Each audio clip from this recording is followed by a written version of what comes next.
Good morning everyone. मैं आपकी हिंदी की टीचर हूँ। आज मैं आपको कक्षा 7 के पार्ट 3 सच का सौदा कहानी को पढ़ाऊँ, जिसके लेखक हैं सुदर्शन जी। इस कहानी के माध्यम से कवि हमें यह बताना चाहते हैं कि दुनिया में अनेक ऐसे व्यक्ति हैं जो सबसे झूठ बोलते हैं, सबके साथ फरेब करते हैं, मगर दूसरों के सामने सच्चाई और ईमानदारी दिखाने का ढोंग करते हैं, नाटक करते हैं।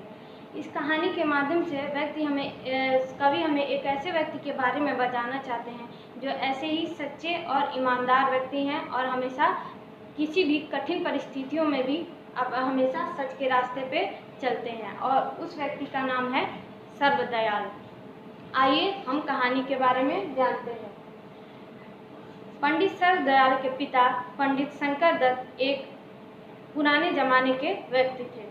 उनकी सोच भी पुराने ज़माने की थी। वो सोचते थे कि मेरा बेटा सूट पहनता है, पतलून पहनता है, अंग्रेजी बोलता है, तो नौकरी उसे ज़रूर मिलेगी। मगर कुछ दिनों तक जब सर्वदयाल को नौकरी नहीं मिलती है तो उनका धीरज टूट जाता है और वह सर्वदयाल से कहते हैं कि क्या तुम कोई नौकरी करोगे भी या नहीं। तुम्हारे जैसे मिडिल पास लड़के आज नोटों से लोगों अपना घर भर रहे हैं और तुम कुछ नहीं कर रहे हो। जिसको सुनकर सर्वदयाल को काफ़ी तकलीफ पहुंचती है। एक दिन दोपहर में सर्वदयाल बैठकर अखबार पढ़ रहे होते हैं, तभी उनको एक विज्ञापन दिखता है। उस विज्ञापन में लिखा रहता है कि अम्बाला के एक प्रसिद्ध ठाकुर हनुमंत राय जी एक मासिक पत्र रफीक हिंद के नाम से निकलवाना चाहते हैं और उसके लिए उनको एक संपादक की आवश्यकता है। इस संपादक पद के लिए उन्हें एक उच्च श्रेणी का शिक्षित व्यक्ति चाहिए था और जिसका लिखने में अभ्यास भी अच्छा हो।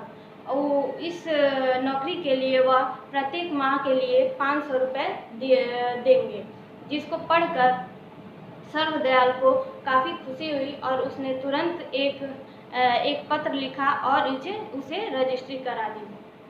कुछ दिनों बाद डाकिया डाक लेकर आया और डाक को पढ़कर सर्वदयाल काफ़ी खुश हुए, क्योंकि उसमें लिखा था कि मुझे तुम्हारी नौकरी स्वीकार है, तुम आ जाओ। अगले दिन शाम को सर्वदयाल गाड़ी से अम्बाला की तरफ निकल जाते हैं। वह इतने खुश होते हैं कि उन्हें जल्दी नींद भी नहीं आती है। धीरे धीरे उन्हें किसी तरह नींद आती है और जब उनकी आंखें खुलती है तो वह अम्बाला स्टेशन पर पहुंच गए रहते हैं। वहां पर उनको लेने के लिए एक गाड़ी पहले से ही खड़ी रहती है।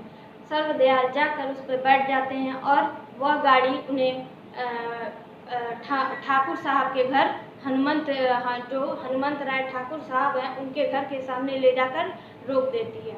वहाँ से हनुमंत राय जी मुस्कुराते हुए निकलते हैं और सर्वदयाल का स्वागत करते हैं और उनसे पूछते हैं कि क्या आपको आने में कोई तकलीफ़ या दिक्कत नहीं न हुई। तो उन्होंने कहा नहीं, और सर्वदयाल ने बात को बदलते हुए कहा कि पत्रिका कब तक निकलेगी। हनुमंत राय जी ने कहा कि यह सवाल मैं आपसे करना चाहता हूँ।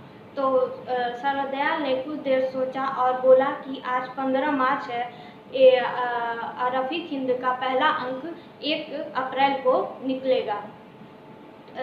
ठाकुर साहब ने कहा कि ठीक है। उसके बाद ठाकुर साहब ने बताया कि इस विज्ञापन के लिए मेरे पास लगभग 2000 उत्तर आए थे, मगर मैंने आपका पत्र ही स्वीकार किया क्योंकि आपके पत्र में मुझे सच्चाई दिखी। उसके बाद कुछ दिनों बाद दिन बीते और 1 अप्रैल को रफीक हिंद का पहला अंक प्रकाशित हुआ, जिसे पढ़कर लोगों ने सर्वदयाल की काफ़ी तारीफ की, उनकी खूब चर्चा हुई। इसके बाद सर्वदयाल प्रथम श्रेणी के संपादकों में गिने जाने लगे। कुछ दिनों तक ऐसा ही चलता रहा। धीरे धीरे 1 साल बीत गया, लेकिन कुछ दिनों बाद सर्वदयाल को और लोगों को अम्बाला के म्यूनिसिपैलिटी का सदस्य चुनना था, जिसके पद के लिए ठाकुर हनुमंत राय जी खड़े हुए थे और उनके मुकाबले में हसमत राय जी खड़े थे। हसमत राय जी हाई स्कूल के हेडमास्टर थे और वह बहुत कम वेतन लिया करते थे और लोगों की भलाई के लिए हमेशा तैयार रहते थे, लोगों के साथ रहते थे। ठाकुर हनुमंत राय जी का कहना और करना अलग था। वो कहते सिर्फ भाषण देते थे या कुछ कहते थे मगर उसे पूरा नहीं करते थे, जिसको सर्वदयाल अच्छे से जानते थे। इसलिए उन्होंने पहले ही यह चुन लिया था कि इस सदस्य के लिए हसमत राय जी बिल्कुल योग्य हैं। कुछ दिनों बाद रविवार के दिन सर्वदयाल का भाषण सुनने के लिए लोग इकट्ठा हुए। सर्वदयाल जी मंच पर आए और उन्होंने कहा कि मैं आपसे यह नहीं कहता कि आप इस व्यक्ति को वोट दें या उस व्यक्ति को वोट दें, मगर आप ऐसे व्यक्ति को वोट दें जो आपकी मदद करे, जो आपके साथ रहे, जो देश की एवं अपने कर्तव्य का पालन करे एवं देश की रक्षा करे एवं हमेशा आप लोगों का साथ दे और हमेशा आप लोगों के साथ चले। आप ऐसे व्यक्ति को चुने। ठाकुर साहब यह सुनकर काफ़ी गुस्से में आ गए और उन्होंने कहा कि सर्वदयाल, मैंने तुम्हें ऐसा क्या कर दिया, तुम्हारे साथ ऐसा क्या कर दिया कि तुमने मेरे खिलाफ भाषण दिया।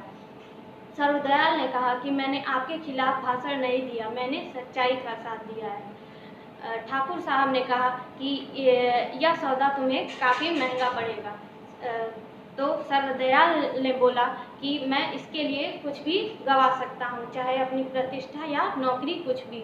और उन्होंने अगले दिन अपना त्याग पत्र ठाकुर साहब को दे दिया और उन्होंने वह स्वीकार कर लिया।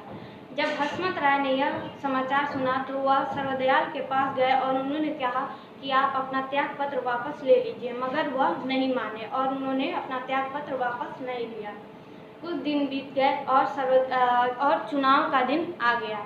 चुनाव के दिन हनुमंत राय सोच रहे थे कि वह जीतेंगे, मगर चुनाव के दिन जब पर्चा गिना गया तो हसमत राय का वोट ज़्यादा हुआ और वह जीत गए। इसके कुछ दिन लगभग 15 दिनों के बाद सर्वदयाल अपने घर रावलपिंडी वापस लौट गए और वहां पर जाकर कुछ दिनों बाद उन्होंने एक दुकान खोल लिया। सर्वदयाल को ऐसी बातों से घृणा थी जो लोग अपने दुकानों को चलाने के लिए झूठ बोलते थे एवं बेईमानी करते थे। उन्हें इस बात का गर्व था कि उनके दुकान पर सिर्फ सच का सौदा होता है। एक दिन सुबह सर्वदयाल अपने दुकान पर बैठे हुए थे, तभी उनके वहाँ पे एक गाड़ी आके रुकी और उसमें से हनुमंत राय वहाँ से निकले और उन्होंने कहा कि अरे पंडित जी, आप इस दुकान पे बैठे हैं, ये दुकान आपकी है क्या? तो सर्वदयाल ने जवाब दिया कि जी हाँ। तो ठाकुर साहब ने कहा कि यह काम आपकी योग्यता को शोभा नहीं देता। तो उन्होंने जवाब दिया कि दुनिया में ऐसे अनेक काम होते हैं जो व्यक्ति के योग्यता को शोभा नहीं देते हैं, मैं ऐसा ही व्यक्ति हूँ। यह बात सुनकर ठाकुर साहब सोचने लगे कि यह कैसा व्यक्ति है जो इतनी कठिन परिस्थिति में भी सत्य का साथ नहीं छोड़ रहा है। उन्होंने सर्वदयाल को गले लगा लिया और उनसे कहा कि मैंने आप जैसा व्यक्ति आज तक नहीं देखा, जो इतने कठिन परिस्थितियों में, इतनी मुश्किल की घड़ी में भी सच का साथ नहीं छोड़ रहा है, सच का साथ नहीं छोड़ रहा है और हमेशा ईमानदारी के रास्ते पे चल रहा है। यह सुन उन्होंने कहा कि आप ये रफ़ीक हिंद आप ही संभालिए, इसका संपादन आप ही करिए। यह सुनकर सर्वदयाल की आंखों में आंसू आ गए और उसका सर गर्व से नीचे झुक गया और उन्होंने यह प्रस्ताव स्वीकार कर लिया। इसके बाद ठाकुर साहब अपने गाड़ी में जाकर बैठ गए, जहां उनके साथ एक अंग्रेज भी बैठा हुआ था। उसने पूछा कि ठाकुर साहब, आप इतनी देर तक उस दुकान से क्या खरीद रहे थे? उन्होंने जवाब दिया कि वही चीज़ जो और कहीं नहीं मिलेगी। उसने पूछा क्या? तो उन्होंने जवाब दिया कि सच का सौदा। लेकिन अंग्रेज इसको नहीं समझ पाया और फिर वो लोग वहाँ से चले गए। यहाँ पे आपकी कहानी खत्म होती है।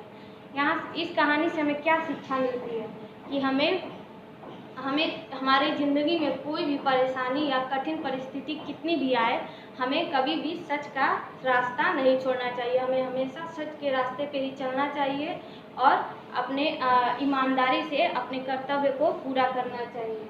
हमें सच का साथ कभी नहीं छोड़ना चाहिए, हमें बुरे कामों में कभी नहीं जाना चाहिए, हमेशा सच का ही साथ देना चाहिए। यहाँ पे आपकी कहानी खत्म होती है। अब आपको इससे जितने भी इसका नोट्स आपको व्हाट्सएप पे भेज दिया जाएगा, आप उसे लिखिएगा और इस कहानी को अच्छे से पढ़िएगा और याद भी करते रहिएगा। Thank you.